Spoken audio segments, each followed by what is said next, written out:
Hello guys! Good evening! It's me again, TJ, ang ambisyosong vlogger wannabe.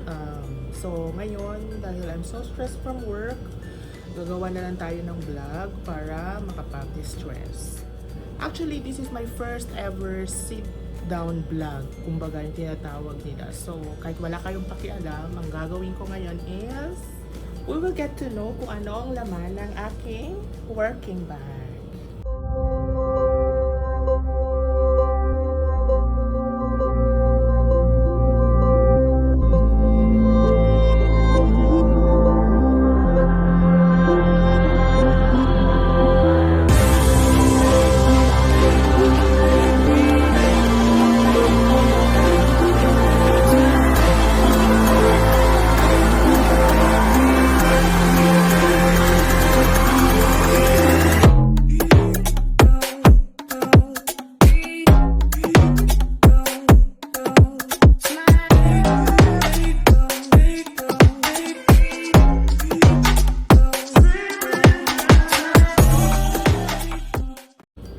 Kasi nga 'di ba, uso ngayon yung mga bag grade ko no. So, before tayo magpa-bag grade ng ibang ang bag ng ibang tao, unahin muna natin yung bag ko. So, for my working bag, I am currently using this backpack. It's from Tommy Hilfiger. Actually, nabili ko siya sa Podium sa May Batha. 40% off sale siya. So, originally, I don't know kung magkano yung price niya, but I got this at around 400 SAR. Yun. Yeah, 400 SAR. Hindi ko na alam kung magkano talaga exactly, but 40% off na siya. So, kung dati, kung wala pa tayong trabaho, kung yung bag natin hanggang Kamaru lang, so ngayon, sa awa ng Diyos, ang katikim ng isang mamahalin pa. So, tara, let's get to see kung ano ang nasa loob ng bag ni TJ kapag nasa work. So first zipper, dito ko nilalagay yung mga gamit ko sa work na araw-araw kong ginagamit. Like, kunwari pagdating sa work, kunwari late ka at kailangan mong makuha lahat ng dapat mong gamitin before endorsement kasi nurse. I have my marker. I'm using Pilot marker, care of Lulu. Then next, I have my pens. Actually, meron akong, kapag nurse ka, nurse lang makaka-relate sa mga ganito. Kailangan kompleto yung kulay ng ballpen mo. Mula Pilipinas, dapat may blue, may black, at may green. But dito sa Saudi Arabia, we are not using the green pen. So, we are using the blue pen, the black pen, and the red pen, which is nandito sa aking folder. Kasama din dyan ang ating company ID. Then, meron din tayong dalang scissor. Siyempre, panggupit ng mga tabletas, panggupit ng mga skin ng makukulit na pasyente at matitigas ng ulo ng pasyente. Joke lang. So, meron tayong forceps. Also, I have one extra pen from BDO Life. Ito, kapag may mga dumatating na doktor na mga walang ballpen at nakikihiram ng ballpen, syempre, bibigay natin yung mga libre lang. O yung mga bili natin kasi minsan, hindi sila marunong magsauli ng mga ballpen eh. Ugali yan ng mga doktor. So next, meron akong dalang Spigot. Spigot, mga nurse lang din at mga RT ang may alam kung anong gamit nito. So, ito yung ginagamit namin kasi dito sa Saudi Arabia, yung hospital nila is like centralized na. Centralized yung oxygen supply, centralized yung suction system nila. So, kapag nagna-nebulize kami ng pasyente, hindi kagaya sa Philippines, we have this what you call a portable nebulizer machine. So, dito sa Saudi, each bedside, meron na siyang output ng oxygen. So, kapag nagna-nebulize kami, so oxygen-driven yung aming nebulization. So, we just attach this to the oxygen output, then attach the the tube ng nebulizer, na nebulization kit. And there you go. So, kapag wala to, kulang yung buhay namin. Next, I also have this mouthpiece. Ito, nakuha ko to during our BLS training course. So, may kasama ng ganito sa kit.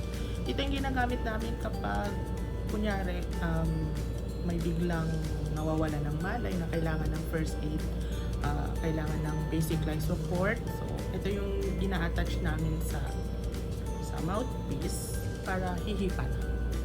Ganyan. So, next, let's go to the next pocket. Dito ko nilalagay ang aking mga kartehan. So, syempre, kapag galing ng duty, may mga biglaang lakad or siguro may biglang magyayayang mag-tape, pasa pa, wala naman. Dito ko nilalagay yung aking mga buting-buting ping. So, first, meron akong sanitizing gel. I'm using Green Cross sanitizing gel. Galing pa itong Pilipinas, hindi ko lang alam kung expired na ba. Baka expired na. Well, hindi pa siya expired. Next, meron akong Lewis and Pearl na body face and powder. So, ito yung gamit ko ever since kasi just for a trivia, alam ko wala kayong pakialam pero sasabihin ko na bakit nag-speak ako sa brand na to. At first, I was using Pond's. So, na-break out yung mga pimples ko. I was like suffering for 2 years para mawala yung mga pimples ko and eventually, nawala siya. So, ito yung mga ginamit ko after nun. So far, thank God, hindi man na nag-break out ulit yung mga pimples. Kaya, kapag umuwi ako ng Pilipinas, naghahakot ako ng mga ganitong powder para dalhin dito sa Saudi Arabia kasi wala siyang ganito dito, walang ganitong brands dito.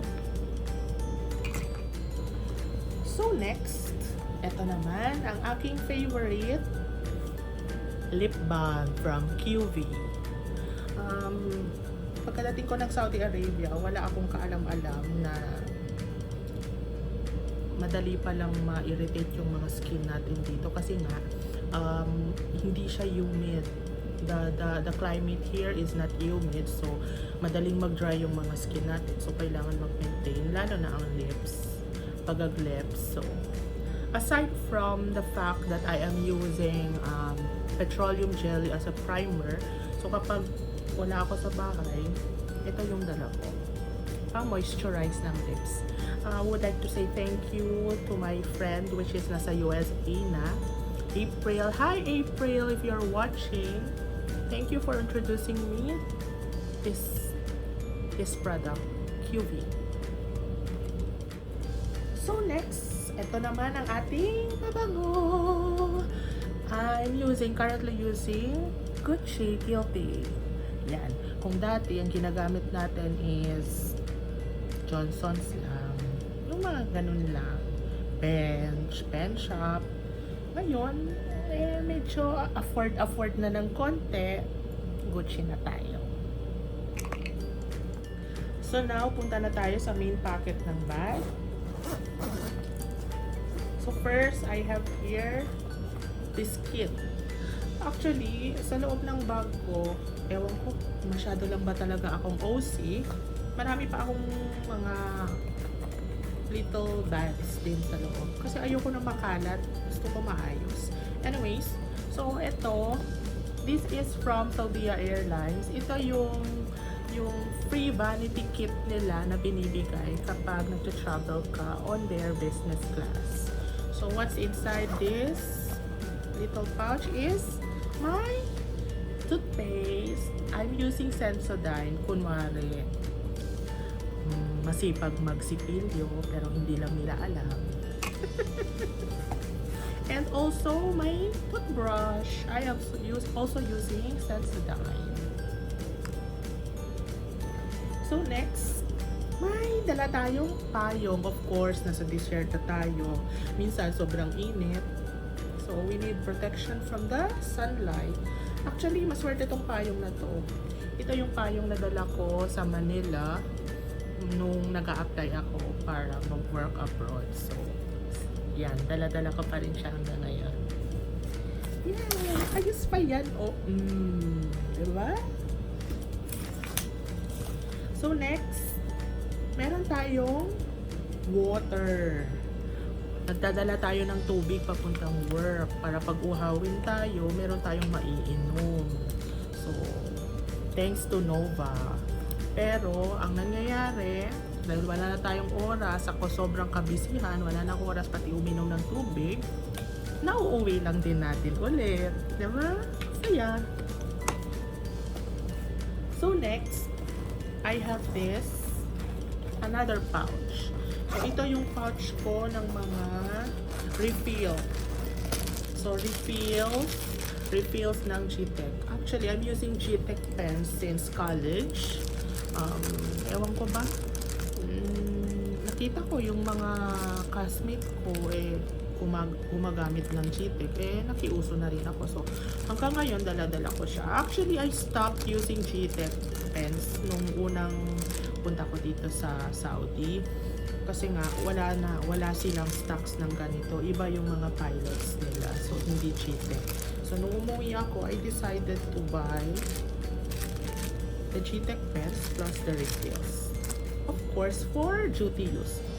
And then, ito, may extra GTech pen tayo. Ito naman is ang site mark. Ito yung ginagamit namin sa surgical ward. Kung may operahan na pasyente, like example, operahan yung kanyang right foot, so ito yung ginagamit ng doktor para pang mark. Kasi baka pagkamali sila, baka yung kabilang paa yung maoperahan.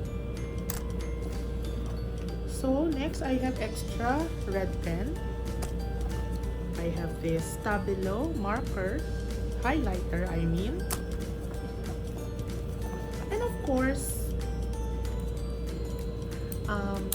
pang hygiene. Kasi ang pangit naman, diba, kung ang nurse mahaba yung kuko tapos marumi. So, minsan nakakaligtaan natin na magputol ng kuko prior to going to work. So, eto, may dala tayong nail cutter. Exclusively for me lang. Hindi pwedeng humiram. Ay, nakakatakot ang HEPA, Lord. Yan. So, what else? I also have this folder. Actually, hindi nire-require ko sa work namin, but ewan ko anong naisip ko. I decided to buy this folder. Here you can find syempre, sulatan. Meron akong yellow pad here. So, during endorsement, kapag nagre-receive, sinusulat ko lahat ng mga importanteng bagay about the patient. Kasi you know na, tumatanda, kailangan isulat lahat kasi nakakalimutan. So, mawala na ang lahat, wag lang ito. Dito nakasalalay ang aking charting. So, nandito na rin, dito ko nilalagay yung aking mga telephone numbers ng mga ibang department. Ayan. Para kung may tatawagan ka, hindi mo na kailangan pumunta sa charge nurse station para maghanap ng number. So, meron akong sariling kopya ng mga numbers. So, next, meron tayong dalang, of course, power bank. Because power bank is life. So, kapag wala to, nako, di bale na wala akong pang-load, walang pantawag, basta wag lang ako lobat. Yan. This is, I bought this from Courier. So, Anchor siya. Yan. So, I also have my portable Wi-Fi. So, this is from Zane. I'm using Zane ever since. So, thank you, Zane. And here is my Android phone. So, actually, libre lang to. Bigay lang din to ng Zane. Wala pa siyang 1 month actually. So, ewan ko bakit nila ako binigyan ng phone. Akala ko nga Note 10. Pero, binigyan nila. Pero okay na rin. Sino pa magbibigay ng phone sa'yo? So, this is actually a Huawei Pro Lite. Ayan. So, next, may packet siya sa loob. We have our Yan, charger, mga cable. Ito yung charger ng aking iPhone, the lightning bolt. Then, charger ng aking Android phone. And of course, charger ng aking portable Wi-Fi. And ang hindi dapat mawala, ang aking headset. Siyempre, minsan tinatamad tayo pagising sa umaga, lalo na pag day shift, so kailangan natin ng pampagising. So, kahit minsan nabubuhusan na tayo ng tubig sa pagpapaligo, still, ayun, hindi pa rin tayo nagigising. So, kumbaga, ito yung aking tawag doon, nakalimutan ko. Basta yun na yun. Ito yung usually na primer ko in the morning. Primer, parang makeup. No, ito yung aking pampakondisyon. Ito yung pampakondisyon ko. So, I usually plug this in my ears while walking papuntang hospital. So, yan. And lastly, we have our akin lang pala. My wallet. Yan. Hindi ako kasi talaga mahilig sa maliliit na wallet. Kahit wala akong pera, kahit walang laman yung wallet ko, never ako nahilig sa maliliit na wallet. Usually, ganitong sizes talaga ang wallet ko. So, I'm using Coach. Okay. Yan. Huwag nyo nang tignan ng laman, ha? Kasi wala siyang laman. Sorry. So, that's all about what's in my working bag. I hope kahit walang kwenta yung aking vlog, nag-enjoy kayong panoorin. Maybe next time we get to have the opportunity or the chance to, ambush someone and see what's in their bags as well. And maybe next time I will make a post na rin ng mga kung ano ba yung nasa loob ng mga bag ko na panglakwatsa. So, thank you for watching, guys. Until next vlog. Good night!